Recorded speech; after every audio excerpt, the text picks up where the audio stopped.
Hello student, myself Katkar Atesh Rajabhav, working as an assistant professor in Government Engineering College Jhalawad. I have done my MTech from United Goa and BTech from Dibatu Lonere, Maharashtra, and I am having 3+ year teaching experience. I welcome you all for the GATE classes offered by the Tech faculties named as Let's Crack the Gate. Okay, so in this course I'm going to cover the module second from context free grammar onwards. In that I'm probably covering the CFG part, PDA, and finally Turing machine. Okay, so before going to start the actual part, I want to discuss some things which you have already gone through.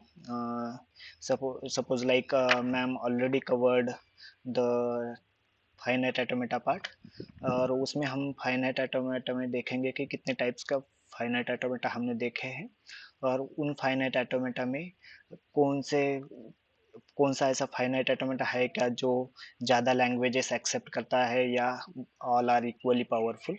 ये सब तुम लोगों ने पढ़ के रखा है just for the purpose of getting new starting new topic. I will want to discuss that, so let's discuss about that.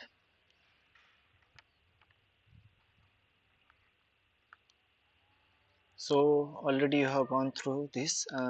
Finite automata is basically used for the accepting the languages of regular languages. Okay, and in that we have seen that finite automata are divided into basically two types, that is finite automata without output and finite automata with output. In without output, in this, if suppose we will ask a question, particular string is given or particular language is given, then we will directly ask the machine whether this string is accepted by this machine. Okay, so in these things we are checking the acceptance. Okay, whether it is accepted or not, just it will give the answer in yes or no. Okay, in all these three cases, DFA, NFA, and epsilon NFA. Okay, so only difference about these three types of finite automata without output is they are having the different transition function. Okay, so I am writing this symbol because these three are equally powerful in terms of accepting the languages.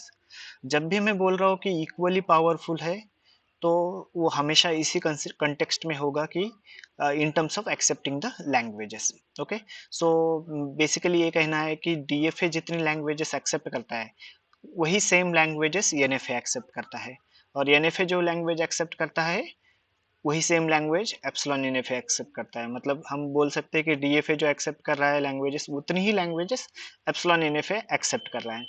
Okay, सो ऐसा नहीं होगा कि हाँ NFA कुछ ज़्यादा accept कर रहा है लैंग्वेजेस जो कि, और वी कैन से दैट कोई एक लैंग्वेज है जो कि डीएफए नहीं कर रहा है और एनएफए कर रहा है, ऐसा बिल्कुल भी नहीं होगा। ओके, क्यों? क्योंकि because all are in we can say that equally powerful.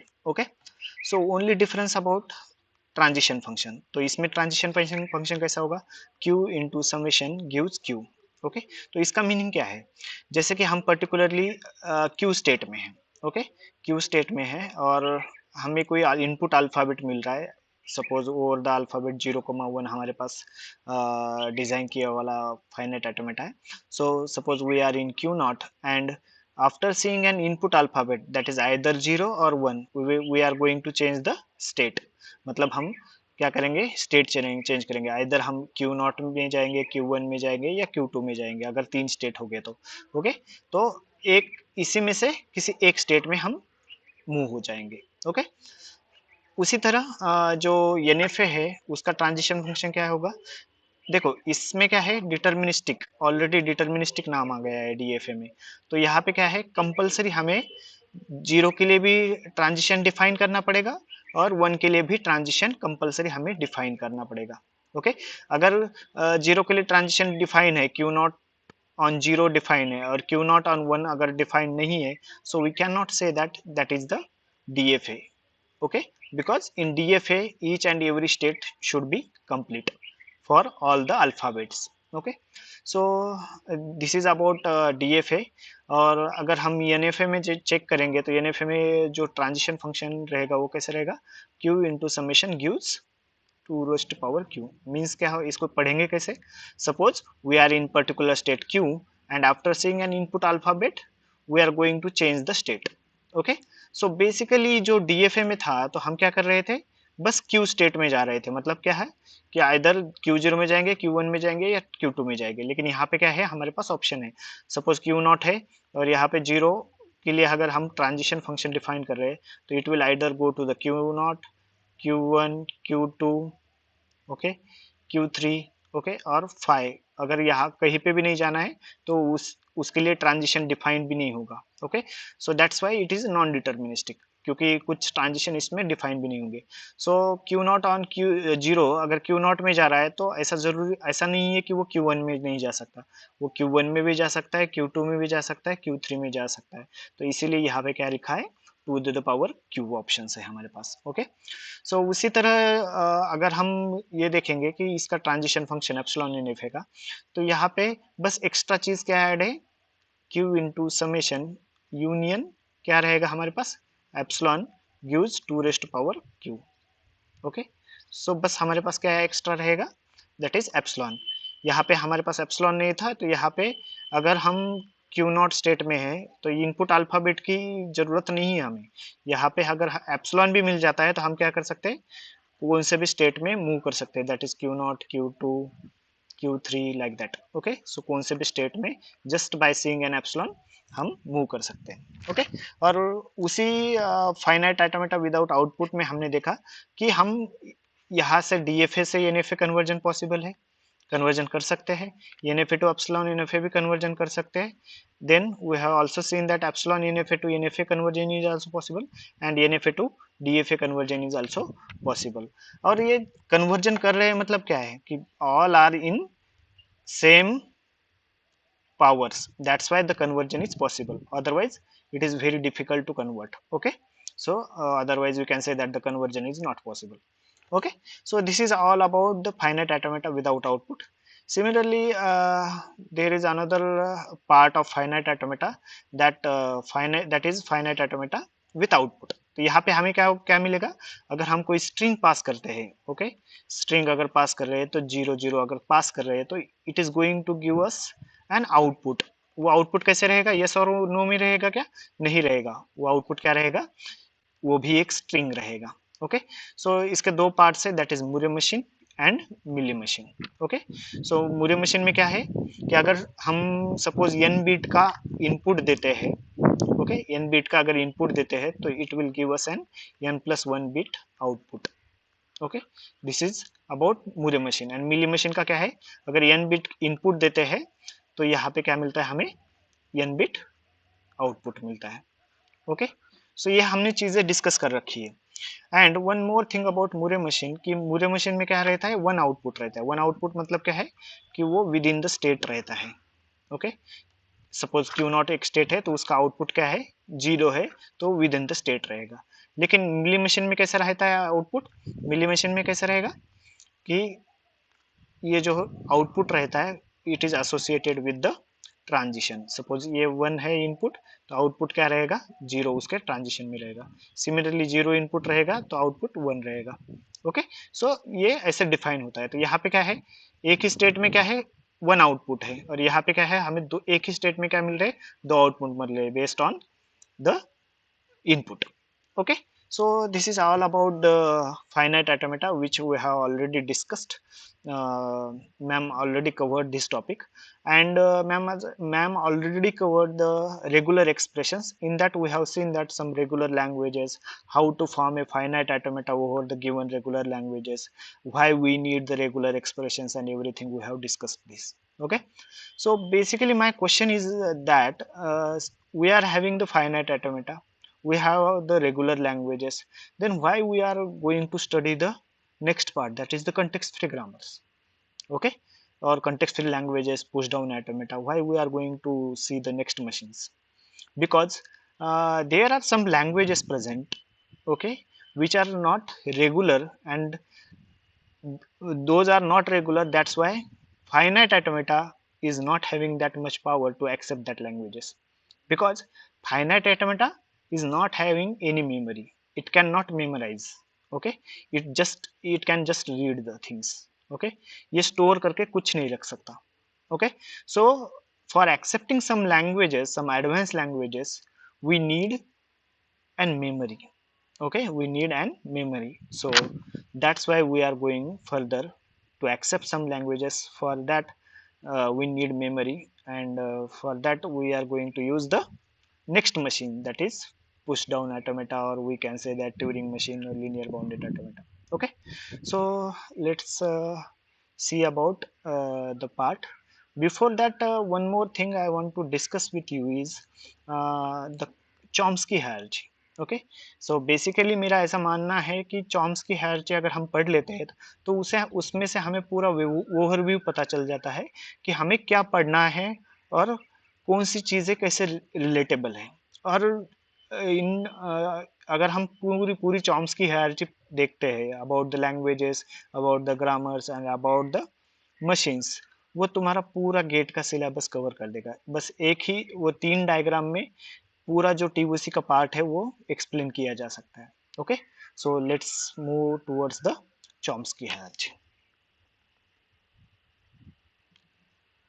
So in Chomsky hierarchy we have three types of hierarchies, or we can say that families.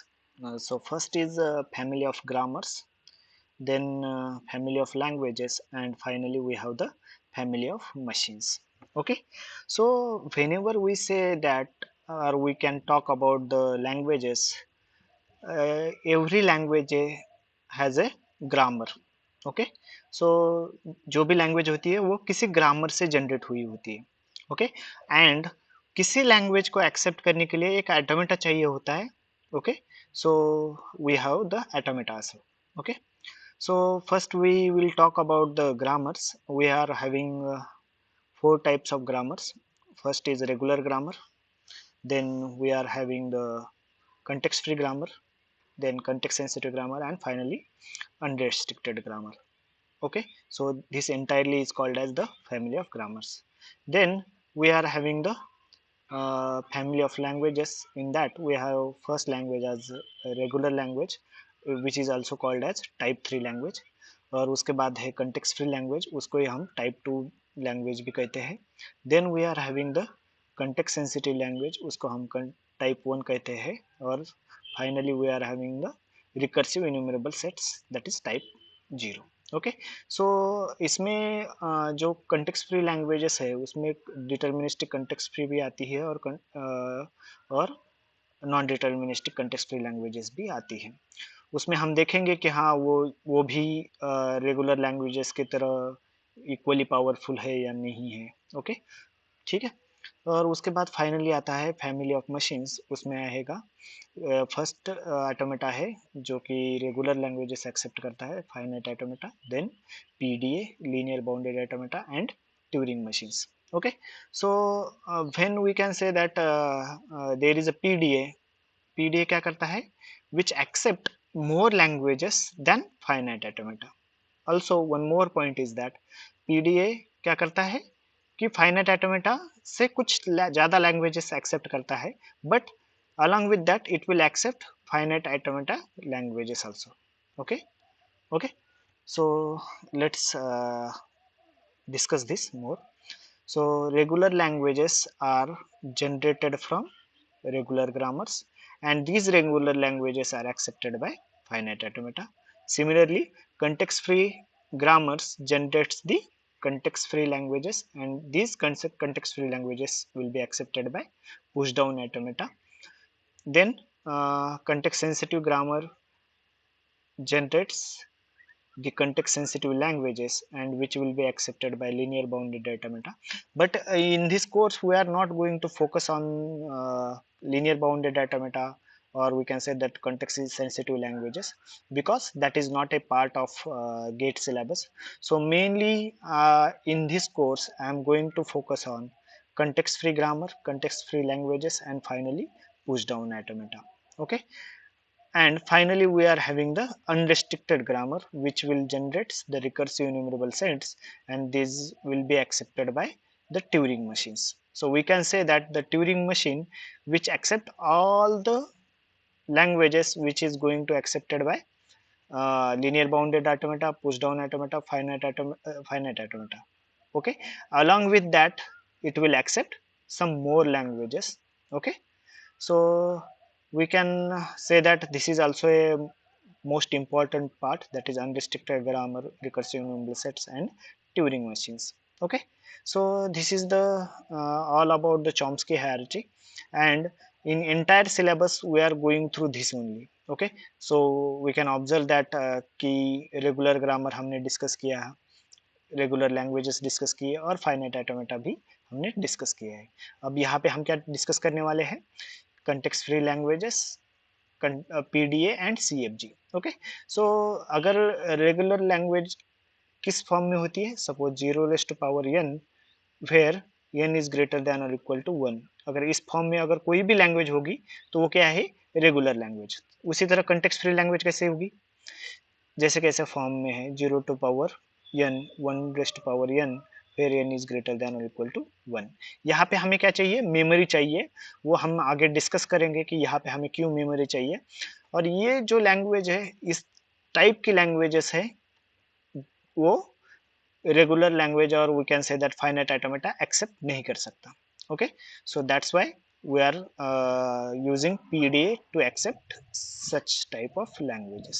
Okay, then again अगर 0 to the power n, 1 to the power n, 2 to the power n, where n is greater than और equal to 1, अगर ऐसे type के languages होगी तो वो languages PDA भी accept नहीं करता है. Okay, so for accepting such type of languages we required higher machine or more powerful machine than PDA. Okay, so for that type of languages we are going to use the linear bounded automata.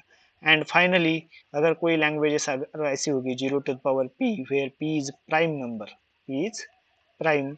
Okay, so in this situation we are not uh, able to use the linear bounded automata, because linear bounded automata will not accept such type of languages. So for accepting such type of languages we required a more powerful machine, that is called as Turing machine. Okay, so this is all about the Chomsky hierarchy. So let's discuss about the context free grammars now. So let's see about the context free grammar. So context-free grammar is basically defined as it is having the following components. There are 4 components it is having. So basically we can say that जो भी grammar हम लिखेंगे उसमें ये 4 things हमें हमेशा मिलेगी. जैसे कि VTPS. ओके, ये 4 components है. V stands for क्या होगा? Set of non-terminals, और इसको हम इसके अलावा क्या कह सकते हैं? Set of variables भी कह सकते हैं. ओके, और सेट ऑफ नॉन टर्मिनल्स. ठीक है, वैसे ही टी टी के लिए क्या होगा? Set of terminals. ओके, जो कि बेसिकली नंबर्स होंगे 0, 1, और स्मॉल लेटर्स में A, B, C, और एनी, क्या बोल सकते हैं हम इसको? Any symbol. Okay, and variables में जो सेट ऑफ वेरिएबल्स रहेंगे, नो नॉन टर्मिनल्स रहेंगे, वो बेसिकली कैपिटल लेटर्स हम यूज करेंगे अप टू जेड. ओके, उसी तरह पी क्या होगा? Set of production rules. Okay, और क्या होगा? ये set of production rules. And yes क्या होगा? Yes is the starting symbol. This is the starting symbol. Okay, so let's see about the P. जो प्रोडक्शन रूल्स होंगे वो किस फॉर्म में होंगे? वो जो भी सारे प्रोडक्शन रूल्स होंगे वो इस फॉर्म में मिलेंगे हमें. That is x is equal to y1, y2, y3 up to yn. Okay, so basically जो n होगा वो क्या होगा? n इज ग्रेटर देन और इक्वल टू 0 होना चाहिए. ओके, हमेशा क्या मिलेगा हमें? n greater than equal to 0 होना चाहिए. और जो x है वो x क्या होगा? x is a belongs to v. v मतलब क्या है? हमारे पास सेट ऑफ नॉन टर्मिनल्स. जो x होगा वो किस में से बिलोंग करेगा? सेट ऑफ नॉन टर्मिनल्स से. ओके, एंड जो कि yi की वैल्यूज रहेगी.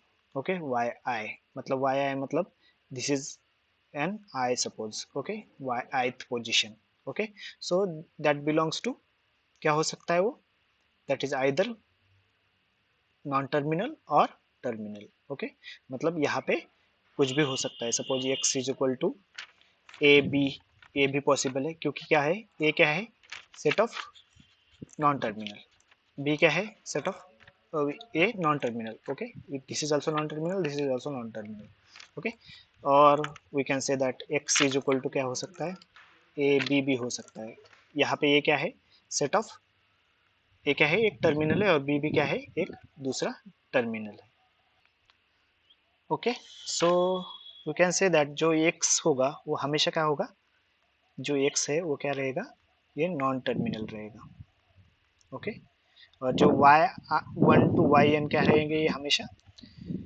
This is a set of, और we can say that collection of terminals और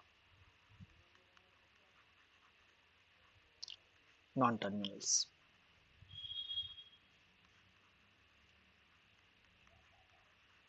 ओके, एंड जो यस है, यस भी कहाँ से बिलोंग करेगा, that is the belongs to V, means we can say that non-terminal, okay, so this is the definition about the context free grammar. We will take one example, and from that example means we can take one context free grammar, और उसमें से हम identify करेंगे कि वहाँ पे V क्या है, T क्या है, P क्या है और yes क्या है, ओके, और जो स्टार्टिंग सिंबल रहेगा हमारे ग्रामर्स में जो बेसिकली, तो हम थ्रू आउट द CFG हम यस को ही क्या मानेंगे, स्टार्टिंग सिंबल मानेंगे, ओके, अगर एग्जाम में क्वेश्चन आता है गेट के, तो वहाँ पे अगर यस नहीं मिलता है तुम्हें, अगर यस अगर मिलता है तो that is a starting symbol, अगर नहीं मिलता है तो वहाँ पे डिफाइन कर क्या क्या रहेगा कि this is the starting symbol, okay, so not worry about this, let's see the example, okay, तो ये एग्जांपल गिवन है और इसमें हम देख रहे हैं कि हमें 3 productions are given, okay, first production क्या है, S produces 0 S A, then next is S again producing 0 A, and finally A is producing 1, okay, तो ये 3 हमें क्या दिए हैं, प्रोडक्शंस गिवन दिए हैं, तो इससे पहले हम आइडेंटिफाई करते हैं कि वी क्या है, ओके, देन टी क्या है, पी क्या है एंड फाइनली यस क्या है, ओके, सो अगर इसमें हम केयरफुली दिखेंगे तो वी क्या था हमारा, वी को हमने बोला था कि सेट ऑफ नॉन टर्मिनल्स, यहाँ पे नॉन टर्मिनल्स कौन से होंगे, जो भी जो को कैपिटल लेटर्स में है, तो कैपिटल लेटर्स में राइट हैंड साइड में क्या मिल रहा है हमें, यस मिल रहा है, ए मिल रहा है, ओके, तो यस लेफ्ट हैंड साइड में भी यस है और राइट लेफ्ट हैंड साइड में ए भी प्रेजेंट है, तो हम क्या करेंगे, we have to set of non-terminals yes and a, okay, now we have to identify the terminals क्या होंगे बेसिकली, जो कि स्मॉल लेटर्स में होंगे और जो कि क्या बोलते हैं सिंबल्स होंगे या नंबर्स होंगे, तो यहाँ पे नंबर्स कौन से, 0 and 1, तो यहाँ पे टर्मिनल्स क्या हो गए, 0 and 1, और यहाँ पे प्रोडक्शन रूल्स आइडेंटिफाई करने हैं, ओके, तो यहाँ पे क्या है, yes derives 0 S A, okay, so this is one production, okay, another yes produces 0 a, that is also another production, and finally a produces a, so these three are called as productions,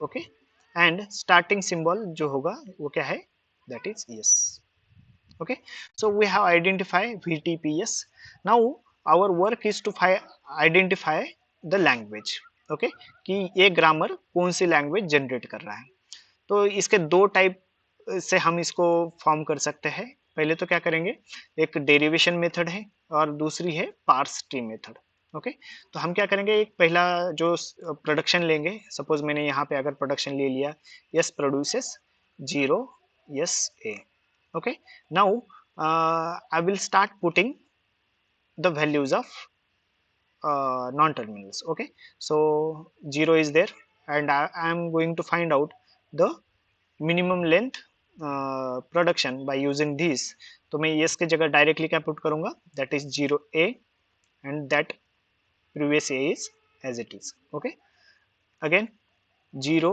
0 and again I am using replacing this a as 1, okay, so this a is as it is, finally 0 0 1 और 1। Suppose अगर हम इसको अगर नाम देते हैं first production, second production and third production, so according to first production we have written this, then according to the second production we have replaced s as 0a, then according to the third production we have replaced a as 1, and according to the third production we have replaced finally a as 1। Okay, सो यहाँ पे भी हम हमारे पास क्या है, दो types के productions, हम दो टाइप्स की ट्रीज और दो टाइप्स के डेरिवेशन हम निकाल सकते हैं। जैसे कि ये यहाँ पे कौन सा है, अगर हम left most symbol first replace करते हैं तो that is left most derivation हम कहते हैं। जैसे कि लेफ्ट मोस्ट मतलब क्या, ये वाला लेफ्ट हो गया, तो यहाँ पे हम देख रहे हैं कि पहले क्या किया हमने, यस को रिप्लेस किया था, देन अगेन यहाँ पे टर्मिनल आ गया, उसके बाद again non terminal, then again we have replace this non terminal. ऐसा नहीं किया कि यहाँ से स्टार्ट किया नेक्स्ट स्टेप में। ओके, अगर हम लेफ्ट से अगर लेफ्ट वाला सिंबल अगर रिप्लेस रिप्लेस कर रहे हैं तो then throughout the solving that example we have to replace leftmost production only or leftmost symbol only। Okay, so this is called as leftmost derivation। Okay, similarly we can write the rightmost derivation by replacing the rightmost symbol first। Okay, so this is called as an derivation, this is a derivation method। Okay, or these all are called as sequential forms or sentential forms of the grammar। Okay, so finally we got that we are able to find out the string of 0011। Okay, and if we will write the, or we can find the minimum length string, so instead of this production we will use this production, that is s produces 0a। Okay, and in next step only, according to the third production we can replace that a as 1, so 0 1 this I will get। okay, so yes produces 0 1। तो यहाँ पे अगर हम carefully observe करेंगे तो हमें क्या मिल रहा है, पहले 0 मिल रहा है और उसके बाद क्या मिल रहा है, 1 मिल रहा है। In this situation also we are getting 0 0 and 1 1, and यहाँ पे क्या हो रहा है कि जितने नंबर ऑफ जीरोज है उतने नंबर ऑफ वंस मिल रहे हैं, यहाँ पे भी जितने नंबर ऑफ जीरोज है उतने नंबर ऑफ वंस है। तो वैसे हम तीन चार और चीजें अगर सॉल्व करेंगे तो हमें आइडिया आ जाएगी कि ये क्या जनरेट कर रहा है। तो इन दिस सिचुएशन यहाँ पे क्या जनरेट कर रहा है, ये कौन सी language, that is 0 to the power n 1 to the power n, फिर n इज ग्रेटर देन और इक्वल टू क्या आएगा, 0 आएगा या 1 आएगा, 1 आएगा यहाँ पे। क्यों, क्योंकि ये मिनिमम लेंथ स्ट्रिंग जनरेट कर रहा है, that is 0 1, so n is greater than और इक्वल टू 1। अगर n की वैल्यू 1 पुट करेंगे तो मिनिमम लेंथ स्ट्रिंग हमें क्या मिलेगी, यहाँ से 0 1, 2 पुट करेंगे तो that is 0 0 1 1। Okay, so this is the language of obtained from this grammar, we can say that। okay, similarly ये हो गया डेरिवेशन मेथड। दूसरी मेथड क्या है, पार्स ट्री। अगर हमें लैंग्वेज फाइंड आउट करना है, सिमिलरली यही अगर मैं इसके लिए अगर पार्स ट्री डिजाइन करूंगा तो कैसे दिखेगी parse tree, that is S produces क्या आएगा, 0 S and A. Okay, in next step क्या किया था मैंने, यस को रिप्लेस किया था, दैट इज 0 ए से, सो 0 ए, देन 1 को रिप्लेस किया था 1 से, and finally this 1 is replaced by 1। Okay, अगर हम इसको ट्रैवर्स करेंगे तो we will get an yield of the tree. Okay, यहाँ पे अगर हम देख रहे हैं तो यहाँ पे हमें क्या मिल रहा है, yield of the tree. Yield of the tree मतलब क्या है, अगर इसको हम ऐसे फॉल करेंगे तो क्या आएगा, 0 0 1 1, तो यहाँ पे हमें फाइनली क्या मिल रहा है, 0 0 1 1। Okay, yield of the tree मतलब क्या है कि string obtained from this tree। okay, so this method is called as parse tree। okay, तो यहाँ पे हम कौन सी भी मेथड यूज कर सकते हैं हमें फाइंड आउट करने के लिए, ठीक है। Either you can use derivation method और parse tree method. Okay, understood. So this is all about the definition of context free grammar। From next lecture onwards we will start we will check whether the for given context free grammar we are able to form the context free languages or not। okay, So see you in the next lecture. Thank you.